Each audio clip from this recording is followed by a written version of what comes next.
it funny when rabbis use like a fake screen of books, thinking like, where you have books, why not just use them? Anyway, I'm really excited to take us through some text. I must say that I'm very much looking forward to hearing what you have to think about some of what we're going to study. Please feel free to interrupt, to cut me off, to just fire away with questions, because what we're going to be addressing are when there are competing values in the Torah and how our tradition negotiates those competing values. So I'm going to do a share screen and get right to the text. Host disabled, attendee screen sharing. Let's fix that. Let's see, hold on. You disabled me, Sean. I didn't, though. Let's try it again. No? Hold on. He's working it. Good. That's fascinating. Tell me when you think I should go. You're looking well, Rabbi Rubin, and I would say that even if you weren't. Thank you. Well, I have to say, I should say, I hope you're all well. Thank you. That's a nice compliment. I know things have been very, tough there, but both in the United States in general and in the Twin Cities in particular. And despite it all, or in some ways because of it all, I'm very much looking forward to being there with you. And we're now in boxes. I'll have you all know, like there are boxes strewn about. So yes, exactly. It's very exciting. All right, I'm going to see if I can share my screen. Let's give it a try. Ooh, looks like it's going to work. Hold on. There we go. Hold on. Now I just have to get rid of just a minute. All right, and I'm just going to let everybody know that for the time being, I have everybody muted. If you've got something that you're going to bring up or ask a question or whatnot, unmute yourself. Okay. But this will allow the rabbi to teach, and then we can all jump in. So give me a thumbs up if, by the way, so right now I can only see, let me see if I can do this a different way. Yeah, I can only see some of your faces. So Sean, I'm gonna let you know if people raise their hand or, want to be able to say something, just let me know. Can everybody just give me a thumbs up if you can see the text in front of you, little white lies, Jewish tradition, and surprisingly uncertain status of telling the truth. Okay, great. There we go. So today is 16th of Sivan. Let's get into it. So the fundamental text for our study today is from Parshat Mishpatim. It's in the Sefer Shemot, the book of Exodus, 23rd parak, and it's just the first words actually. It's just the first three words: Midvar sheker terchak. Distance yourself from falsehood. This is the Torah source for the isur, the prohibition from the prohibition of lying. Right? You can't lie. You have to tell the truth. And that's pretty straightforward, right? I would say there's not a lot of wiggle room there.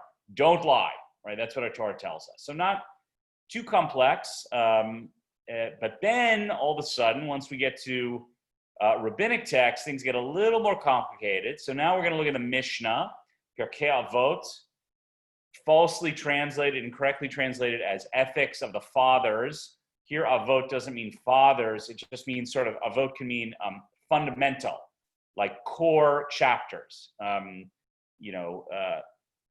archetypal or basic, something like that. So here, fundamental chapters, that is ethical teachings of the rabbis.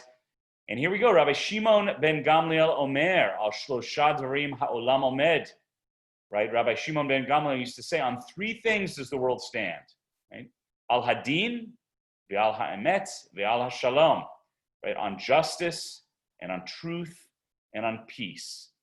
As it says, judge with truth, justice, and peace in your gates. Okay, now before we move on, I want to ask a question. Do any of these three things contradict each other? Right? Or contradict too strong a word? Can you think of a time, an example, a problem where they might be in tension with each other? Truth, justice, and peace. Okay, forget about justice for a second. Let's focus on truth, right? truth. Can truth and peace be, be in sort of contradiction? Let's see. Somebody's raising hand. I'm not seeing your name in my thing, but yes, please. So we have Shalom Bayis, which puts tension between truth and peace within our homes. Interesting. How is that? That is interesting. Shalom Bayit or Shalom Bayit is, household peace. You want to keep the peace in the house, but that you're suggesting can be in tension with the value of truth. Is that right? Right, because if you, I had a conversation with my son this weekend where I knew that his defenses were up, and so I had to be very, very careful about exactly how I said things. Good. And it was not easy. Good. I would say that any good therapist, I'm not a therapist, I'm not even close to a therapist, but I've been in therapy, and I would say that any good therapist would never say the following words. Always, at all times, in your conversations, in your arguments, tell exactly what the truth is, right? That is a kind of recipe for, I don't know about disaster, but for some real conflict. Sometimes some things are better left not said, or the way things are said, right, are not necessarily black and white. This is what the truth is, but I am telling you exactly what the truth is as I see it. That does not necessarily always work and can create even more conflict and disrupt Shalom Bayit, truth of the home. That's right. So we're going to get there. Let's take a look at another text from the Torah. Very famous example of this. So here we go. It says, this is in this is Parshat Vayirad. It says in Breshit, in Genesis, V'titzchak Sarah, and Sarah laughed within herself, right? She's told she's gonna have a baby, saying, after I have grown old, shall I have soft skin, and my husband is old, right? So the translation's odd. Basically, I'm gonna have a baby, I'm really gonna do this, and my husband is so old. And then God said to Abraham, why does Sarah laugh, saying, shall I indeed give birth, right? I am old, okay? Now, did she say, Sarah, did she say, I am old? No. She said, my husband is old, right? But then when God reports the conversation to Abraham, I don't want to be heretical here, but God is lying. I can't get around it, right? God says, shall I indeed give birth? I, Sarah, am so old. That's not what she said. She said, my husband is old. How can we do this? This is impossible, right? My husband's too old. Okay, you follow everybody with me? So there seems to be a kind of, a white lie, if you will. Now, why would God do this, right? Let's go on. So in the Talmud, in the Bavli, the Jerusalem Talmud, in Tractate Yevamot 65b, we have the following teaching, right? Devei Rabbi Yishmael, Tana, the school of Rabbi Yishmael, taught in a Braita, a text from the land of Israel, roughly contiguous, roughly the same as the Mishnah. Greatest peace, for even the Holy One of blessing, alters the truth for its sake. That's how important peace, Shalom Bayit, is, right? That even God alters the truth, right? So it says Gadol HaShalom Sha'af HaKadosh Baruch Hu Shinabo, right? So alters, changes it, meaning the truth, for its sake. Originally it is written, and my husband is old, and in the end it is written, and I am old. So why did God, Kivyachol, so to speak, lie? To spare Abraham feelings and create Shalom Bayit, peace in the household. Okay, and then just one more text on this thing. And my husband is old, says Rashi, who's commenting on this Talmudic piece. Sarah used degrading speech, that is degrading speech about her husband. And when the Holy One of blessing revealed the matter to Abraham, it is written, why did Sarah laugh? And I am old. God altered the truth for the sake of peace. Mipnei hashalom. So here we have two values that rub up against each other: truth and peace, right? And it seems that peace, forgive the expression, trumps truth, right? In this particular case, peace outweighs, better word. Peace outweighs truth. Now, let me just stop there. I want to see if there are any questions or comments. Is this right? Right? Is this, do you think, why shouldn't truth outweigh? I mean, remember, we were told the world stands on 3 foundations. It didn't say 2 foundations plus 1 that's nice when it's convenient. 3 foundations, right? Truth, justice, and peace. So why is truth getting short shrift here? Any thoughts about this? Well, my old therapist said, tell the truth and nothing but the truth, but not the whole truth. Because the whole truth can be painful, embarrassing, cause distress, and won't further the progression of the relationship or understanding between people. Good. So the value of truth can corrode or undermine good, positive, loving relationships between people. So sometimes truth is, you could even say, I'm going to phrase it this way, these aren't your words. Truth can be destructive, you could say. Now, even as devil's advocate, can anybody argue with this? That is, I'd love to hear somebody who disagrees. Look, it's said in the Torah itself, we're not supposed to lie, right? There is a value. I would say it, a Torah value to being honest and telling the truth. Telling the whole truth is not lying. So, okay, so you're saying, not saying the whole truth. Now, I have to say, thank you, Stuart. It's Stuart, right? It's Stuart? Yes. Right, just a note that in this particular story, God is actually lying. Like going even further than not saying the whole truth. God says, right, that, God tells Abraham, Sarah said she was old. But that's a flat out lie, right? Sarah did not say that. She said her husband's old. I thought, can I say Laura. something? Yeah. So in the very beginning, the first passage you showed on here, I saw it say that Sarah said that when she has gotten old, and then she said, and my husband is old. Let's take a look at it. So hold on. Right. So it says, She's saying, after I have grown old. Well, so it's a little, the problem is the translation. I'm going to hold on, let me just grab my JPS Tanakh and see its, I think, better translation. Hold on. So, see proof that those are real books. So the word, right here, veloti, I believe refers to what's the word? Spoiling, rotting. Like I'm getting, I'm sort of, right? So in a sense, right, there's an acknowledgement of her own age. But then she says, Va'adoni, right, which means my master, but in this context, my husband, Zaken. So that definitely means old, right? No question about it. So let me just look here. Hold on.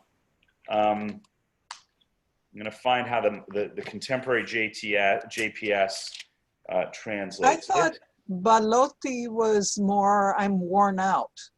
Thank you. Yes. So it can be used, at least in modern Hebrew, as like a rotting, but I think in biblical Hebrew, it's different. So the translation here is, now that I am withered, am I to have enjoyment, right? Haytali edna, right? Am I to have enjoyment? That's how JPS translates it. With my husband so old. So, Laura, I concede your point. There is some acknowledgement, right, of that she's, withered, we'll call it. But that's flat out, my husband's old. Doesn't it also say that Sarah was, the translation, was no longer in the way of women, okay? Yes. And so in that sense, she is saying to me, like, hey, We're both old. How are we They're going to both old. have a Okay, fair enough. kid? Yeah. Fair enough. But then Neil? look at Rep- look at the rest of the pasuk, the verse here, right? And God said, "Vayomer Hashem el Avraham." So God says to Avraham, right? Right? Lama zeh tzachaka Sarah, right? Why is Sarah laughing? Le'emor ha'af umnam eled. Shall I indeed give birth? Va'ani zakanti. Okay, I am. Sarah's saying, I am, skena. That is not what she says. Yeah. Right? Okay, I take your point. I will concede. Rabbi Rubin? Acknowledges her. Yes, please, Neil. So the first passage, what really struck me is the word distance. Distance yourself. So that's really different than saying thou shalt not, right? To me, distance yourself could be stronger. Right. Right? And it almost leaves room. I mean, the next one where those 3 pillars I get is really strong. That's strong. But that first one, to me, in the political world, plenty of people distance themselves from Trump, but they don't outright separate themselves. Distance is sort of a little bit.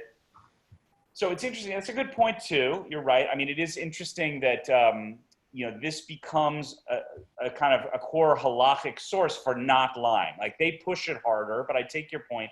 It could be that there's a little wiggle room here in that text. But I would just say, just to play devil's advocate on the other side, that truth, according to Rabbi Shimon ben Gamliel, is one of the pillars of the world, according to his teaching. And there are numerous examples in rabbinic teaching, the Talmud and Midrash, where, the value of emet is really very important, right? That it's a seal of God, we're told. Truth is a seal of God. And we're supposed to, and Maimonides, who was very worldly and open, he was a doctor and so on, talks about the importance of pursuing wisdom and truth, in a sense, wherever it may lead. So I don't have a solution. I just want to point out there is a tension between those values sometimes. And a great example is when it comes to human relations, as I think it was Stuart said, connection, human relationship, peace in the home versus absolute truthfulness. And you may be right that maybe there's a kind of wiggle room with that word distance. It's not like lo tirtzach, do not murder. There's no wiggle room there, right? So that's a good point. All right, let's move on. I want to. Most cultures. Can I just say that most cultures have a clear distinction between like absolute truth and what falls under diplomacy. Like most cultures appreciate diplomacy, and I feel like that's what God was doing right there. Good. God was being diplomatic.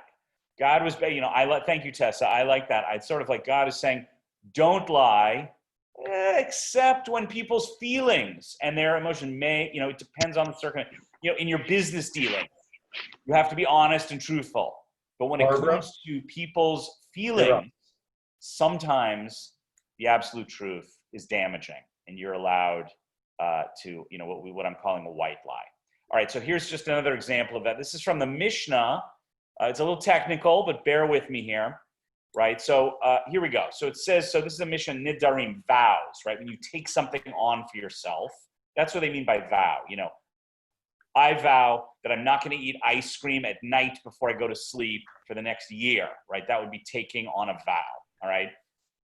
It's like sort of, okay. So one may vow, right? One may vow to murderers and thieves and self-appointed tax collectors that something is truma. So truma is if I grow a bunch of wheat, right? I take a certain part of it and I say this wheat is sacred. It goes to it's dedicated to the priests, to the Kohanim. So then it's like off the table. I can't eat it if I'm not a priest. It's totally not allowed to me. It's given to the priest. So one may vow to murderers and thieves and tax collectors that something's truma, even if it isn't truma, right? So I can lie. I can lie to murder and thieves and tax collectors. Now, you might think, well, okay, where does that get me? If a murderer comes up and puts a gun up to me and says, give me your truma, right? Give me your wheat. If they say, give me your wheat, and I say, oh, well, this is truma. It's for the priests. A murderer, you would think, wouldn't really care about that restriction and just take the wheat anyway. But somehow it's almost sweet. The rabbis assume that everybody, even murderers and thieves, are going to respect the laws of truma, which is, whatever, I'll call it questionable. But that's the idea, that if you say to them, this is truma, you can't take my wheat because it's for the priests. You're allowed, so to prevent yourself from being robbed, prevent yourself from somebody just taking, in this case, wheat, you can say it's truma, you can lie. You can lie, okay? So even if, or that they are property of the king, even if they aren't property of the king. Because everybody knows if you say it's property of the king, nobody's going to mess with it, because then they really could be punished or killed. That's the idea, okay? So here we have a very practical concession that the rabbis of the Mishnah are giving, saying you're supposed to tell the truth, but you can lie if it comes to, let's say, big financial loss, certainly if your life is endangered, but big financial loss, say to them, it's truma, and then they won't take it. Right? So here, it's not quite about human feelings. It's more about what the halacha is called hefsed meruba, right? Great financial loss, right? That if there's something going to be really devastating to your livelihood, you're allowed to lie to protect it. Okay, so that's like a little bit different. I just want to point that out. So here we see, I'm going to call it rabbinic pragmatism, okay? Allowing for a core principle of being honest to be bent in some extreme circumstances. Okay, everybody with me? All right, so now I'd like to look at a nice text from Rabbi Eliyahu Dessler. So Rabbi Eliyahu Dessler was a 20th century figure. Sorry, was there something? I think Barbara has a question. Yes, please. Hi, Rabbi. So I know that this method of study is an extremely established method of study. And looking at these issues of truth and justice and peace, way back up when we were talking about Sarah and Abraham, it struck me when Riva gave the translation of what Sarah said, that she is worn out and my husband is old. It's something that I really get because I had my son when I was older, right on the edge. And so to me, what she was saying, and I'm sorry I'm bringing it all the way back up, but no, it's okay.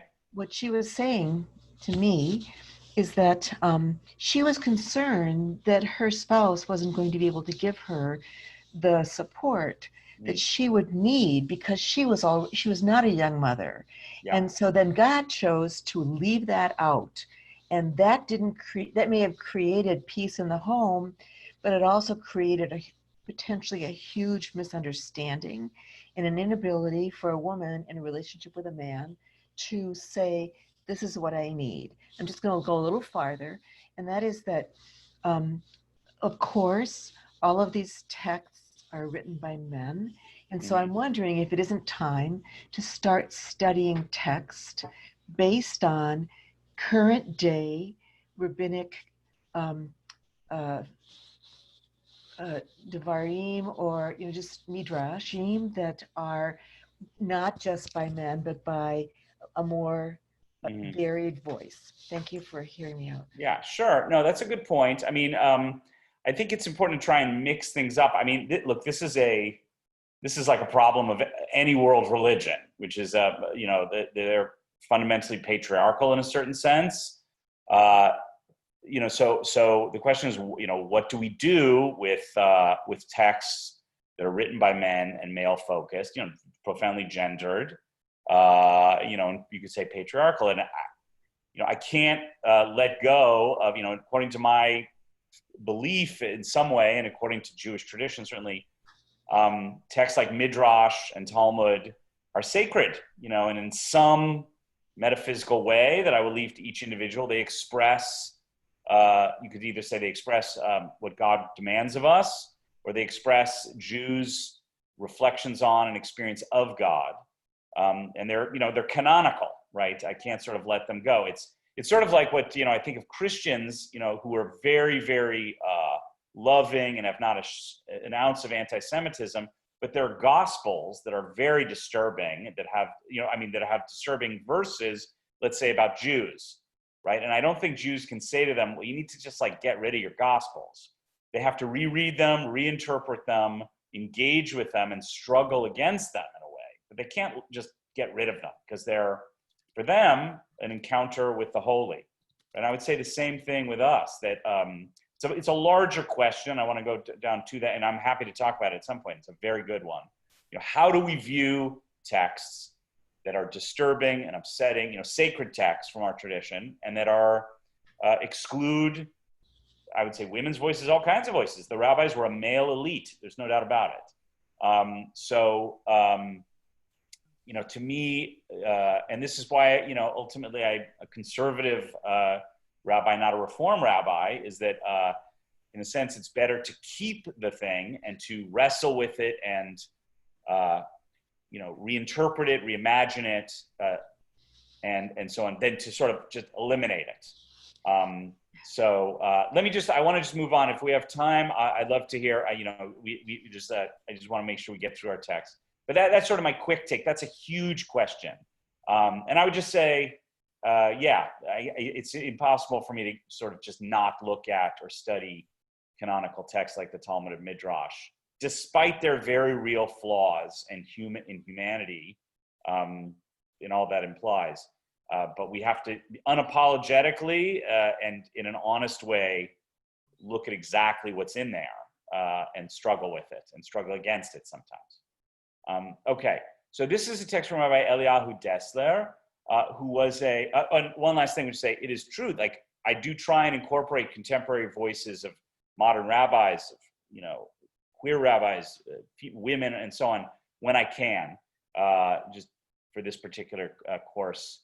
This is the material I have. So Rabbi Dessler was we would call him ultra-Orthodox, like a sort of pietist who was in Britain in the 20th century, and was kind of a Musarnik, like he wrote Musar, kind of Jewish ethical philosophy, you can call it. And here's what he writes about truth. So what is truth and what is falsehood? He asks. When we went to school, we were taught that truth is to tell facts as they occurred, and falsehood is to deviate from this. This is true in simple cases, but in life, many occasions arise when this simple definition no longer applies. Sometimes it may be wrong to tell the truth about another person. For example, if it would reveal something negative about that person, unless there was an overriding purpose and necessity. And sometimes it may be necessary to change details when the plain truth would not bring benefit, but injury. In such cases, what appears to be truth, that is the straight facts, which are facts, is actually I'm adding here, on a deeper level, false, since it produces evil effects. And what appears to be false may help to achieve, I'm adding here, a larger truth. Everybody follow? So there's, the facts, just saying, say you're in an argument with a, partner, spouse, whatever, just saying the truth may on some kind of deeper level, in fact, lead to a broader kind of falsehood. And what appears to be false, right, let's say a white lie, may help to achieve some larger kind of, I'm adding, metaphysical truth. We had better define truth, Emet, as that which is conducive to good. So there's an ethical link, right? And which conforms with the will of the Creator in some broad sense, right? And falsehood is that which furthers the scheme of the Yetzer Hara, the power of evil in the world. So that to me is a very beautiful ethical reading of what truth and falsehood mean. There was, what was it called? I'm old enough, when I was a little kid, there was a show called Dragnet about police detectives in LA. Dragnet. And I think one of them would say, just the facts, ma'am, when interviewing somebody. That was a famous line, just the facts, right? That was Joe Friday. That was Joe. Here we go. No problem. Just the facts, right? So I think I have that right. So here, Rav Dessler is saying, no, but the facts aren't the same as the truth. The truth is linked to goodness. And so sometimes the facts can undermine the larger goal of ethical goodness. Okay, let me stop there. Any questions, comments? Yeah, Rabbi, what happens when what is good for one set of people is not good for another set of people? Oh boy, Laura, I wish I could answer that question. That's too complicated for me. I mean, I suppose it depends on the case. You have to, this is, I mean, it's a great question because this is exactly, first of all, there are 2 points. One is law can never address every detail and contingency in human life, right? That things that come up that just elude the ability of the law to capture it, right? So it's just like you can't, it may be beyond me or certainly beyond the text to account for every single possibility. You have to have a case-by-case basis. That's number one. And number two, I would say there's that you bring up a large issue, which is what happens when abstract principles of law intersect with the messiness and complexity of real life, right? And that is where, in secular law, judges come in and they have to precedent and just sort of trying to apply principles to the nitty-gritty reality of what happens in the world. In Jewish law, this is why, we have a system which is, I think, gives a lot of flexibility to interpreting and applying in individual cases. Resistance to what I'll call like abstract philosophical doctrine. It's casuistic in the sense that it's case law, right? Based on individual cases. So I can't give you an absolute answer. It really depends on, but I would say I can't run away from it, right? If you bring me a case, you just have to wrestle and try and do our best to figure it out with these competing values. I mean, it's a great question. Other questions, comments? I'd like to talk about Lori. Yeah, Lori. Hi, Lori. Hi. The connection when you talk about Musar, the whole question of Lashon Hara, that that you are allowed to say bad things about someone if they're true, but also if there's a reason. If a real estate agent is sleazy and somebody's about to buy a house from them, then you can say, this is a bad real estate agent. But you can't just kind of go to a cocktail party and say, your neighbor, the real estate agent, is a sleazebag. That's right. So bringing in kind of the morality of why you're saying it, not just what you're saying, I think is important.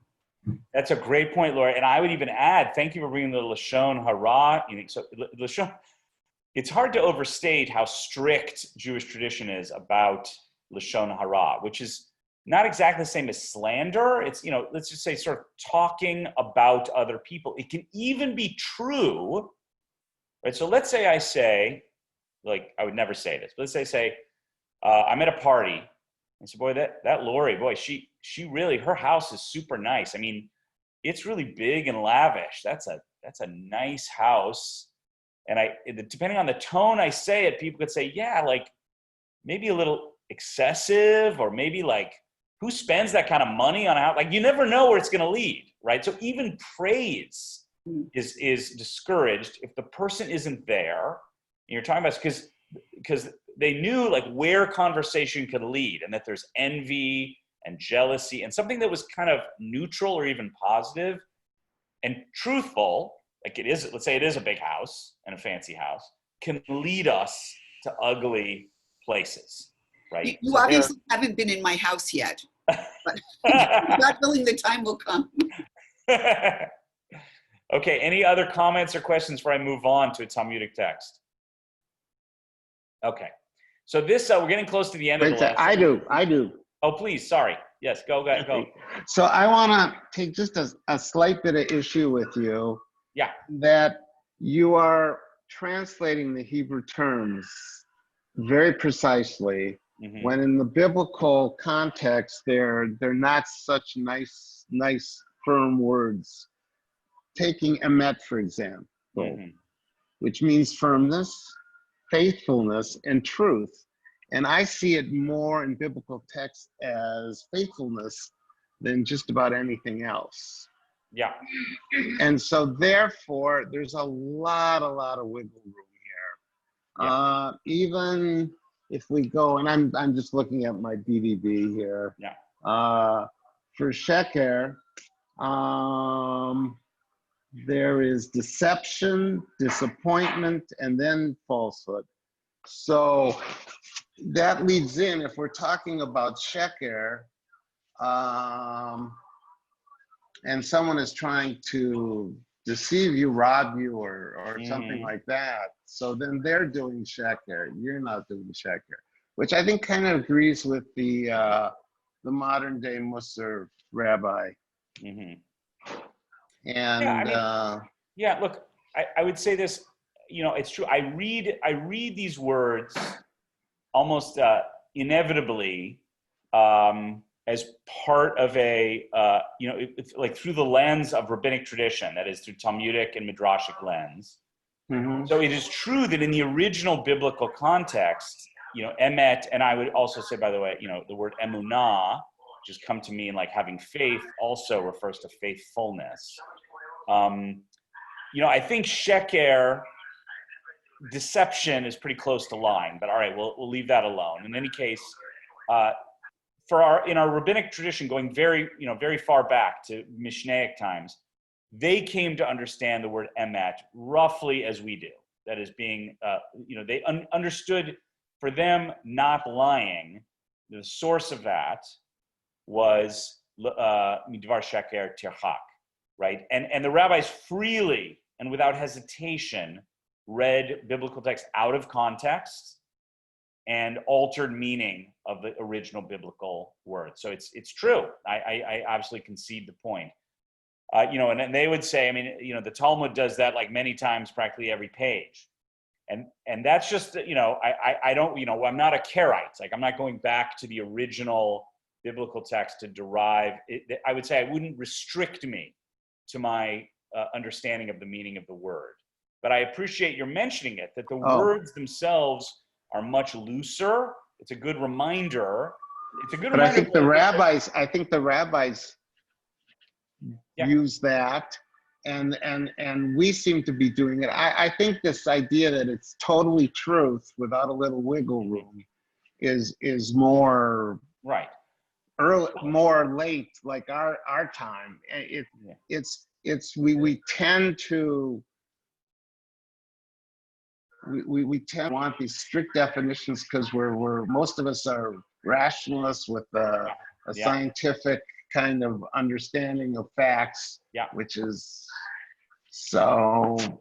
I think you see how the rabbis, if you don't recognize the looseness of the words, then you'll never be able to create the midrashim and the halakha that you need for your age. For sure. Amen. I agree with you. I think it's precisely that flexibility and their interpretive daring and willingness to read things against the grain and out of context that allows for precisely what you're saying. I totally agree. In a way, I created a straw man, right? When it says midvar sheker tirchak, look, on flat black and white halakha, we're not supposed to lie, right? And that is an isur in the Torah, and that is the source. But then immediately there's gray, and there's looseness, and there's flexibility, which I'm, trying to present. Already in the Mishnah, they say, in this case, you can lie. In that case, you can lie. Rashi acknowledges it. So I totally agree with you. I think you're right. I think it's a mistake to just, say this is what the word means, and that's the end of the story. I'm just going to get my cord. My computer's running out of juice here. So just one sec. Sorry.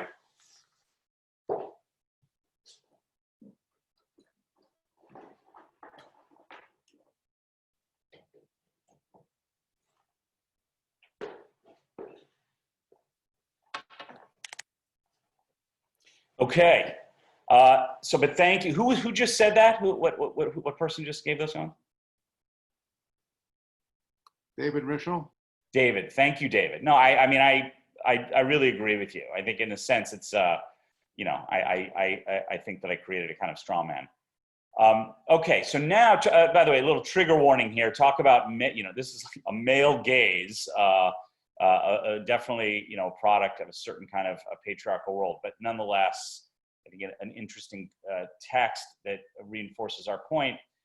Okay, so this is a Talmudic text from the Babylonian Talmud from Tractate Ketubot, and it says as follows: Tanu Rabbanan, the sages taught, how does one dance before the bride? Ketzad merakdim lifnei hakala. So, you know, it's a mitzvah to bring joy to the chatan and kala, to the bride and groom. So the question is, you know, what are you supposed to say? How do you do that? You know, nowadays, if you've ever been to a traditional, or for that matter, non-traditional Jewish wedding, you know, there's spiel and, you know, all kinds of I've seen people dance with open bottles of wine on their head, balancing. There's all kinds of crazy stuff people can do. Shtick, not spiel, shtick. You do shtick, anyway. So Beit Shammai says, one recites praise of the bride as she is. Okay? Omrim kala kamot shehi. So how do you praise the bride? How do you dance? You say exactly like the truth about whatever, you know, the bride and who she is and, you know, what she looks like, I suppose. And Beit Hillel says, you know, more flexible, more loving. Beit Hillel says, one recites a fair and attractive bride. Omrim kala na'a v'chasuda. Right, so you say fair and attractive. Beit Shammai said back to Beit Hillel. Beit, by the way, the house of Shammai, meaning Shammai's disciples, his academy, and Beit Hillel's as well. In the case where the bride, sorry, it's not pleasant, was lame or blind, right? Was, let's say, disabled and was blind. Does one say with regard a fair and attractive bride? Like, put in a nicer way, if according to your judgment, the bride is not very attractive, do you still say the bride is attractive? In other words, do you lie? And of course, what's the verse that's cited? Keep you from false matter, right? Meaning, don't lie. Midvar sheker terchak. The thing we opened with. Oops, sorry. Okay. Hold on. Let's see. With regard to one, let's see. Do you lie? Okay. Beit Hillel said to Beit Shammai, according to your statement, with regard to one who acquired an inferior acquisition from the market, should another praise it and enhance it in its value in his eyes, or condemn it and diminish its value in his eyes? You must say that he should praise it and enhance its value in his eyes and refrain from causing him anguish. If I buy something nice, right, and I show it to you, you say, oh God, that is an ugly lamp. I would never put that lamp in my house. No, I mean, you say that, that's a nice lamp, right? Even if you don't love it, right? You lie, right? From here, the sages said, a person's disposition should always be empathetic with human beings, right? So the Hebrew is, Mikan Amru Chachamim, the sages said, Le'olam tehei da'ato shel adam, a person's opinion, their general view of the world, da'ato shel adam, mo'orevet im habriot, right? So it should be, now this literally means, it's an odd phrase, mixed up in, it could be translated like engaged with, perhaps best translated as empathetic with. It's also linked ma'orav to sweet, the word sweet. So it could be, should be sweetly, you know, should be a sweet with, so it's not clear to me which one. They translate here, a person's disposition should be empathetic, right? Engaged with, connected to, right? Morav, right? Wrapped up in, mixed in. So anyway, flat out, we have a debate here.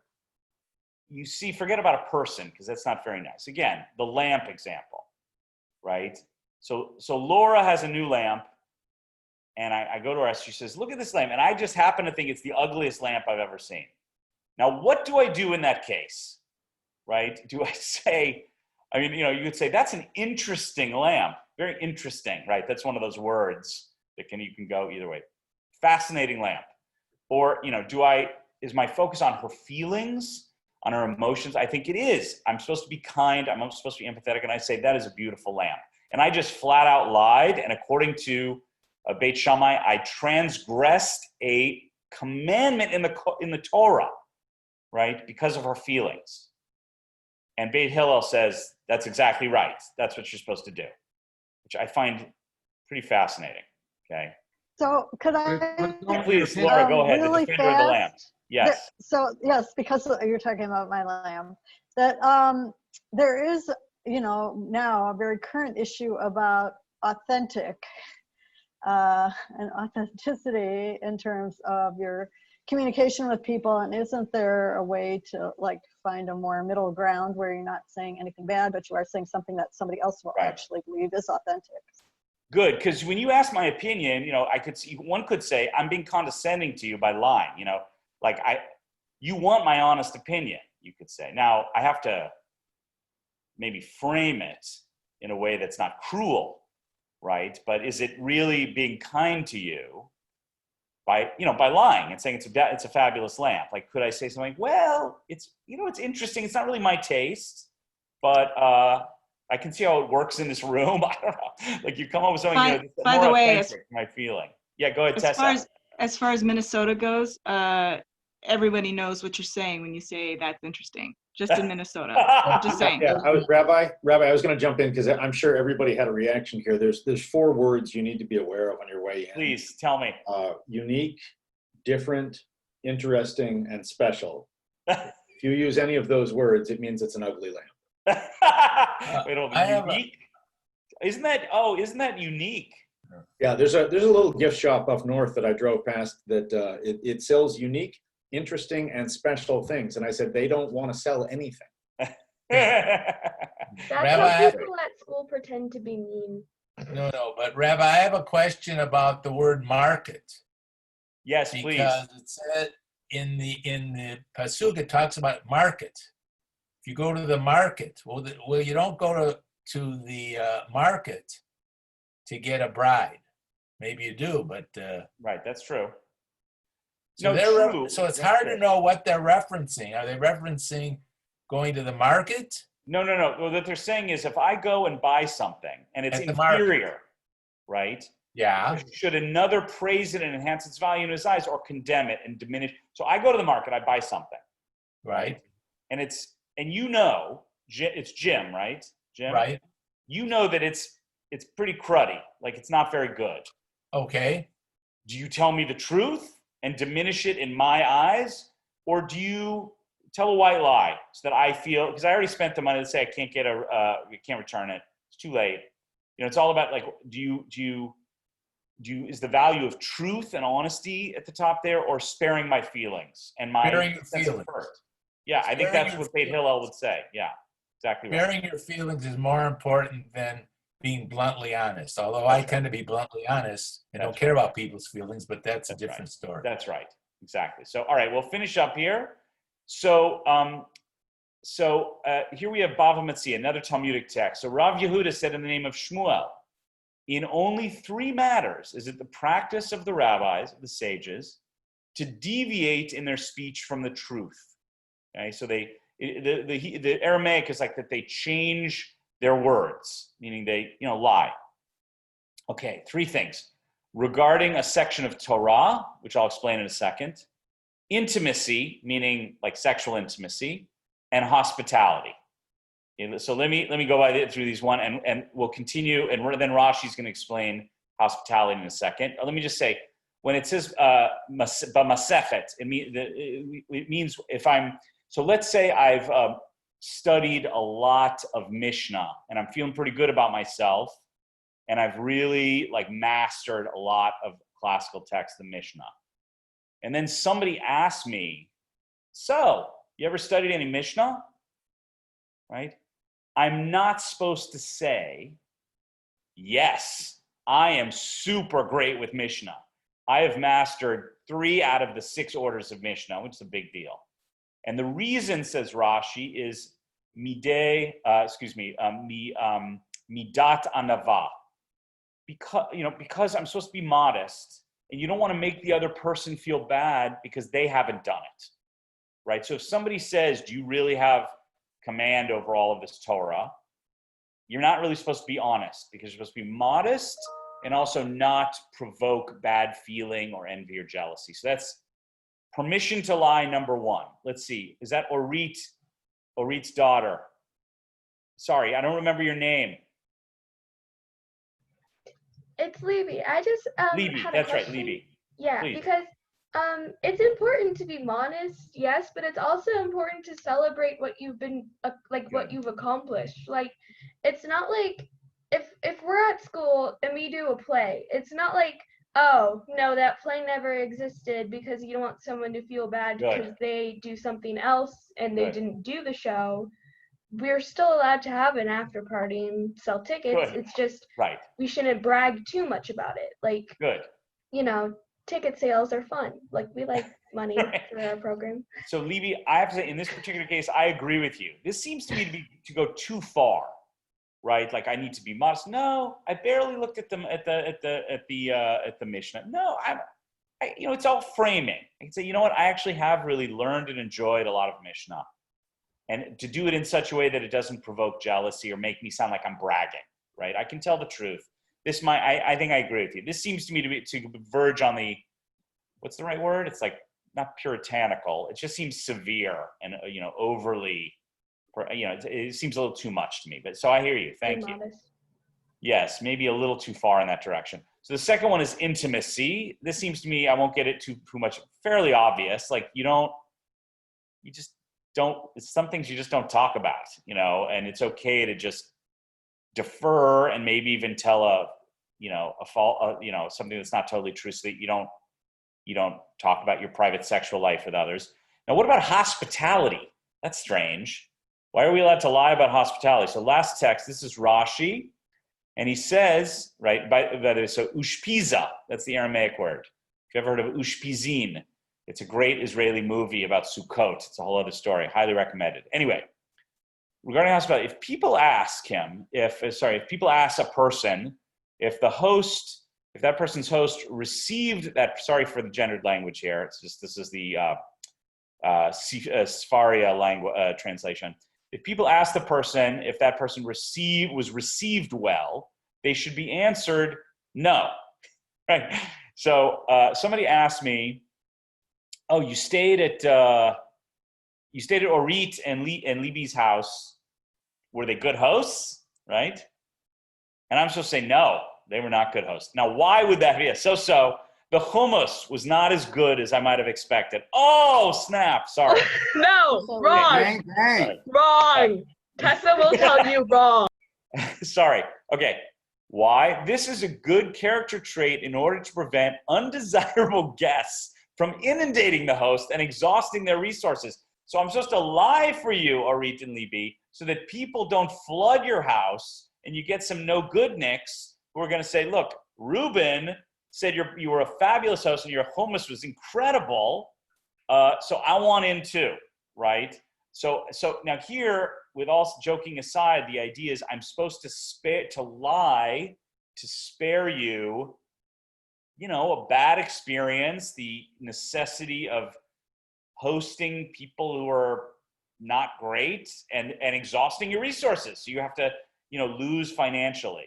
So again, to go back to David's point here, which I think is a good one, maybe the very looseness of the notion of truth, and also Neil mentioned this, you know, to go back to stay far away from falsehood, from sheker, from deception, gives the rabbis, gives Rashi enough room to say, tell the truth, except when you shouldn't, right? When it's going to cause people financial loss, right? When it's going to it's going to cause bad feeling and jealousy, when it's going to, you know, and let alone when it's going to cause hurt feelings.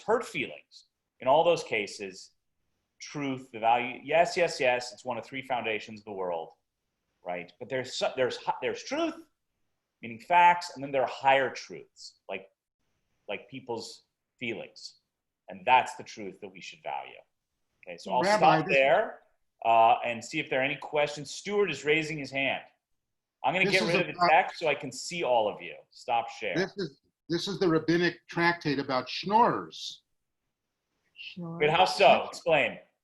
Well, the schnorrers want to get in on your hummus, and they don't really want to see you. They just want to schnorr on your hummus. So it's a rabbinic tractate They don't on care about you. Orit, it's true. Now, I have heard that Orit's hummus is that good that people would do it, but that's neither here nor there. Right now, it's, it's just, again, competing values. And because after all, Hachnasat Orchim, welcoming guests, huge value. But sometimes, right, if it's going to, deplete your resources, and if it's a real no good, Nick, you want to keep, want to make sure they don't go to your place. You want to spare people that, then important value. Other comments, questions before we say goodbye? Yeah. Yeah, David. So I'd like to push against the grain of this conversation so far. So going back to the story of Sarah and her being old, one could ask the question if that short-term accommodation resulted in a long-term communication problem between her and her husband. Good. How so? So as we know, they didn't have an ideal relationship. And so by, you could say, accommodating, massaging the facts, massaging what she actually said, resulted in a long-term consequence. And the second thing that I'd like to bring to the table, which is related to the city that we live in, is one could argue that the peace in the community that we've tolerated has been at the expense of a truth. Good. And of course, it was easier to live with those accommodations and those partially true observations, but we have suffered for it. Good. Okay, so I have to say, I cannot tell you how much I appreciate those words, because David at the end is coming back to make a blow for the value of truth, right? This whole thing has been going toward accommodation and the needs of peace. And so the second point, that's a great point. I won't comment further, but I think it's a very powerful point. Back to Sarah, it's true. Sarah said, I'm really worried because my husband's so old. So what if she'd be willing to express her anxiety and her fears openly, and that Avraham could hear about her worries in a truthful way. And yes, his feelings might be hurt, right? Wait, you think I'm old? Is that what you, but okay, but then you get to that, you work through it, and you have a stronger relationship after.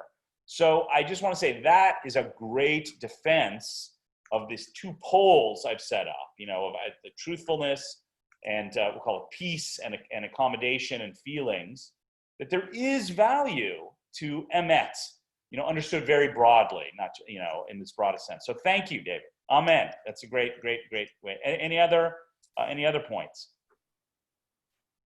No? Okay. Well, I'd say thank you so very much. Great to see your faces. And pretty soon, I'm going to be able to see you live and in person. And not on, we'll see each other probably there too through Zoom, alas, in some regard. Oh, hi, Roseanne. It's Roseanne. Anyway, it's great to see you. Thank you so much. I've got one class left in our 3-part series. I'm looking forward to that. Big thanks to Sean, director and producer. Excellent. Our ratings were really good, and I really appreciate it. So thanks for the advertisement, so to speak, to keep our ratings up. And it's great to see everybody. Thank you for your comments, questions, and disagreements. Thanks care. So much for a great session, Anna. You're very welcome. Thank you. Good to see you all. Good to see you all. Be well. We look forward to the cook-off showdown. Oh, bring it. I'm a star taster, right? I'm there for both. Okay. Just check it. We'll see. I'm We trying need to unbiased judges.